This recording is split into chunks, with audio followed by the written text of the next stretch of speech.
Previously the queen, now the king. A passionate and classy queen, or queen-to-be. A lot of passion for sports and outdoors, symbols of their nations. Danish and British royal families, they have many in common, but sometimes I think even more differences.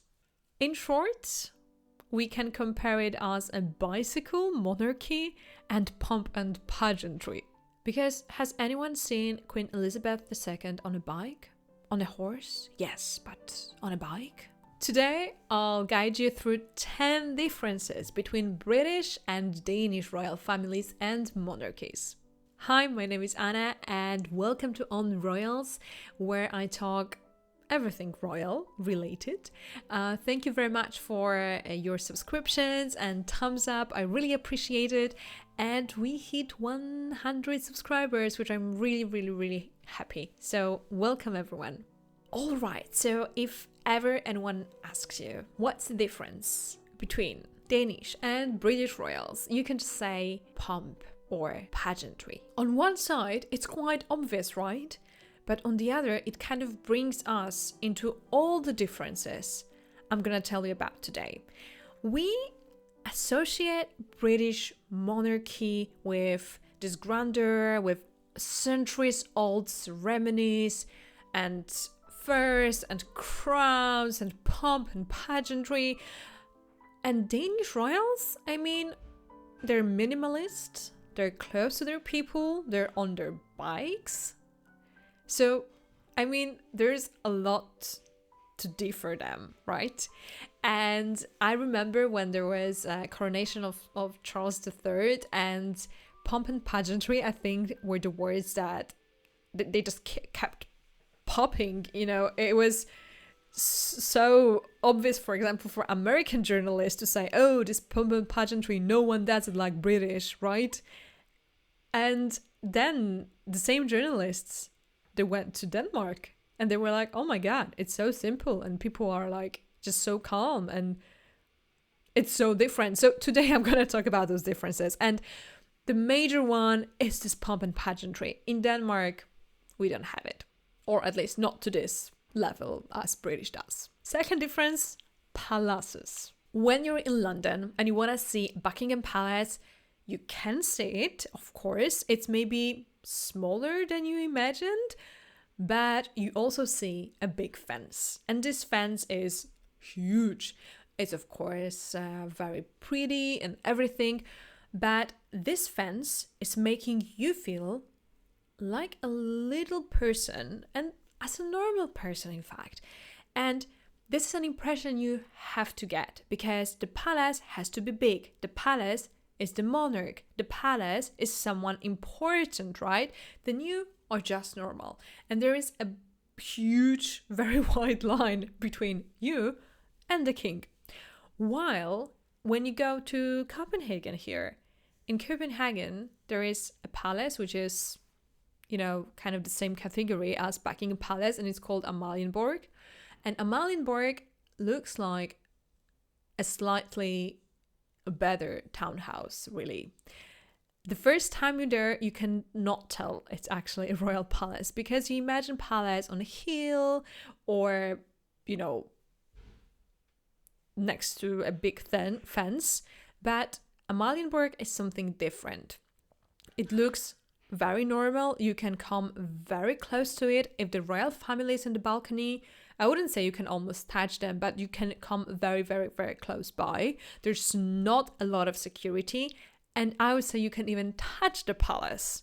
No one will like say that you cannot do it. There's no fence. You can just touch the palace, like all of the 4 palaces in fact, and that's gonna be fine. And by this, you have this feeling that Danish royal family is so much closer to their people, right? Because they just lived in a fancier townhouse, not a huge palace. On the other hand, in Copenhagen, you don't have a lot of royal residential buildings. I would say you have none, apart from Amalienborg. You have Christiansborg, which is more for banquets, and Rosenborg, which is a museum. So there are some palaces, of course, in Denmark, apart from the one in Copenhagen, but it's quite a small number comparing to what you have in London alone. In London, you have Buckingham Palace, you have Clarence House, you have Kensington Palace, St. James's Palace, and Windsor very, very close by. So the scale is enormous comparing to Copenhagen as well. What's funny, or I mean like a curious thing to add on it, Danish castles are not a property of royal family. There is only one, but it's a minor one. I'm not going to mention it. Majority of castles in Denmark that royal family is using or resides in are under the Ministry of Culture and Palaces, or Cultures and Castles. So it's owned by government, and government just let royal family resides and use actually those palaces. Third difference, royal yacht. And this is quite a big one because if you've seen The Crown, British royal family had their own royal yacht, Britannia, and it was decommissioned in 1997. But I would say Queen Elizabeth II really loved this one, and they were really sad to let it go. Now it's just a museum in Edinburgh. I really want to see it, and I'm planning to do it in June. Though in Denmark, Danish royal family still has a big yacht, and it's so beautiful. It was built almost 100 years ago in Copenhagen, and sometimes if you're in Copenhagen, you can see it in a canal. It's really beautiful. I have to say, it's one of the most beautiful ships I've ever seen, and royal family uses it to go to Faroe Islands or Greenland, or in summer to go around Denmark, because Denmark is mainly islands, so you have to go around islands here. So this is definitely a difference between Denmark and UK, and this one, pomp and pageantry point, goes to Denmark. Abdication. So apparently it was a forbidden word in Buckingham Palace for decades, because Queen Elizabeth II, she became monarch herself because her uncle abdicated, and on top of that, Queen Mother, the mother of Queen Elizabeth II, claimed that this abdication killed her husband prematurely. So George VI could have lived longer, but because of him becoming the king, he lived a bit shorter, according to Queen Mother, of course. So Queen Elizabeth II was refusing to abdicate. It was never actually mentioned in public that she can abdicate, and basically it was out of the question. I mean, she was raised like this, and I would say no one from journalists will ever say that she was planning to abdicate ever. She served until her death. While in Denmark, abdication was not really in picture for a long time, until actually this year, 2024, when Queen Margrethe II decided to abdicate. And since then, in Denmark, abdication is a normal thing right now. And I wouldn't be super surprised if it will go to next generations as well. And Denmark, Danish royals will feel free to abdicate afterwards. So it's a huge difference that in Denmark, abdication now is something normal, while in the UK it's still a bit of a taboo topic. 5. Coronation. I mean, we all remember the huge coronation of Charles III. You know, when Charles III became a monarch, of course we had a proclamation and all the funeral ceremonies for Queen Elizabeth II. But then there were months passing, and it was kind of a build-up for a big coronation, but also a preparation for a big coronation. And when in May the coronation happened, the whole world was watching. I mean, this gold, this pomp and pageantry. Amazing, magic, old centuries tradition. I mean, it just speaks volumes, right? So then, when Danish monarchy became very cool and trendy for a month, everyone was asking the same question, like, will there be another spectacle to watch by whole world? And everyone was very disappointed because there was none. King Frederick X, he became king by signing the Declaration of Abdication by his mother, and later on he was proclaimed from a balcony of Christiansborg by Prime Minister of Denmark, Mette Frederiksen. That was all. I mean, they waved from the balcony, and that was it. There was no big banquet, there was no pomp and pageantry, anything like this. It was really, really, really a small event. So this is definitely a difference between those two monarchies. And what comes with it, it's the crown. So crown is point 6. Unlike their British counterparts, Danish monarchs never wear crowns. This is maybe a bit unusual because we associate royals with crowns, but not in Denmark really. In Great Britain or United Kingdom, you have, of course, the coronation, and then almost every year or every time there is an opening of a new session of parliament, king comes or queen comes with the crown. So, you know, in Great Britain, you can see the crown quite a lot. Though in Denmark, kings and queens, they never wear crowns. The crown is, of course, present, but it's used mainly during funerals. So in the sad occasion when the monarch dies, then the crown lay on the coffin. Though you cannot really find a picture even of a monarch in the crown. I was really trying to do it for this episode, but I couldn't find a picture of Queen Margrethe in the crown. Though I could find quite many pictures of Queen Margrethe in tiaras. And I would say diadems, tiaras, banquets, this is something I personally associate with Scandinavian monarchies more than British ones, because I don't know what is it about it, but in Scandinavia, in Denmark, Sweden, Norway, everything calls for a banquet with tiaras. And Danish Royal Family, they have quite a lot of royal jewels, but also their personal jewels, both tiaras, but also necklaces, rings, etc., etc. And they really like to display this. So you can see quite a lot of occasions throughout the year when they actually wear it every time for New Year's banquet, of course, but also for any other occasion.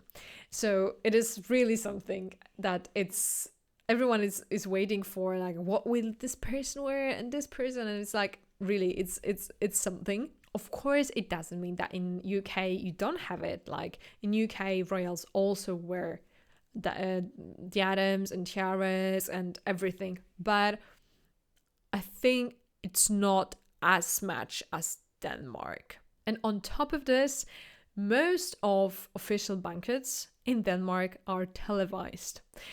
I haven't really seen this thing in UK, and I was super surprised when I saw that a banquet for 18th birthday of now Crown Prince Christian was televised last year, or when I found out that wedding banquets were televised in the television. That would never happen in UK. I mean, the reception or a banquet is a private event.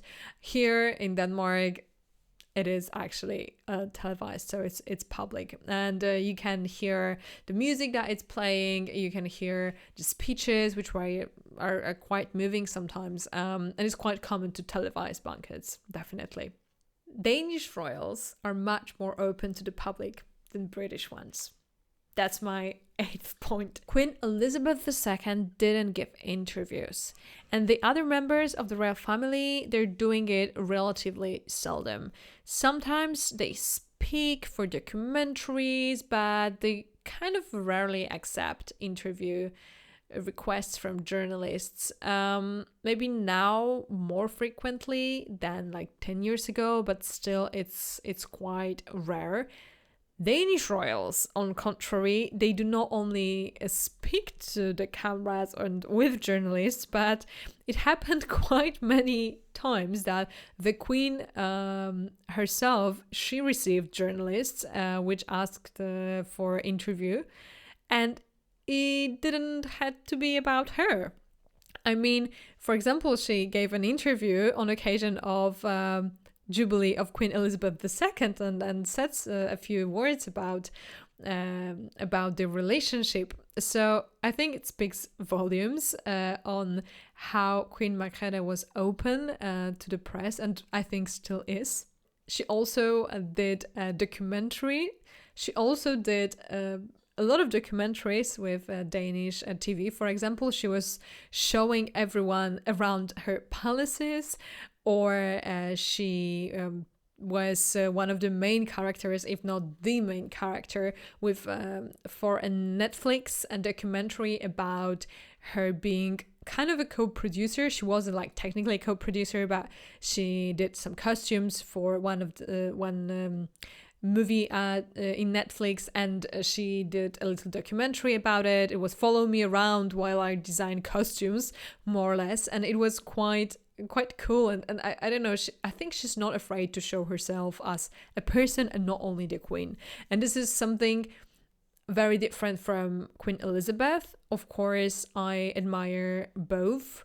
We know, for example, that Queen Elizabeth, she loved horses and dogs, and we know quite a lot of anecdotes about her, mainly from her co-workers or politicians or member of royal family, but we haven't heard that much from her. With Queen Margrethe, it's much simpler to say and write what she thinks about something, because she expresses her opinion, or she expressed her opinion quite often during her reign. Of course, not the political ones. Holiday speeches. So this is something that is a custom in both countries, in the UK and Denmark. So it's a speech around Christmas and New Year's. In UK, it's a speech done by monarch on Christmas Day, and in Denmark, the difference is actually because the speeches are quite similar to each other, and the difference is that in Denmark, this is a speech for a New Year, and it's televised on the New Year's Eve. And it brings me to that 10th point: popularity. One of the often repeated arguments is that the monarchy in the UK still endures because its greatest advantage is this mystery and ceremony and pomp and pageantry. The monarch is anointed to the role by God. And if you strip this role of the monarch from this golden aura and mysticism, the role of monarch would lose all significance and will start collapsing immediately, and the system will basically collapse. In contrast, in Denmark, Danes incredibly respect this down-to-earth approach of Danish royals, and the fact that they are trying to be like normal people. It is quite appreciated that Danish monarchy lacks this ornaments and basically is cycling all around the city. Kids often go to public institutions and they're just easygoing. I would even say that what Danish royal family is doing right now, it's kind of a nightmare of British royalists from mid-20th century. Meanwhile, the British royal family has 45% of support in polls.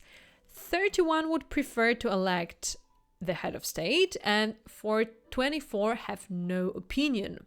And the sympathy for Charles is around 66%. However, in Denmark, about 77% of population is in favor of the monarchy. 14.5% is optimistic for a republic, and 9% have no opinion. What's more, the current King Frederick and his wife Mary, as well as the previous monarch, Queen Margrethe II, they have support around 85%. And of course, we cannot compare apples to apples because Denmark and United Kingdom, they're completely different countries. Though, maybe the Danish way might be the right way. Write me in the comment if you would rather prefer the Danish or British way of running monarchy and the whole royal family fuss. And of course, there are not all the differences and not all those two families and monarchies have in common. This is just a start. So if you have something more to add, write in the comment down below and I'll be happy to read it. Thank you very much for watching on Royals. Don't forget to subscribe and see you next time. Bye bye.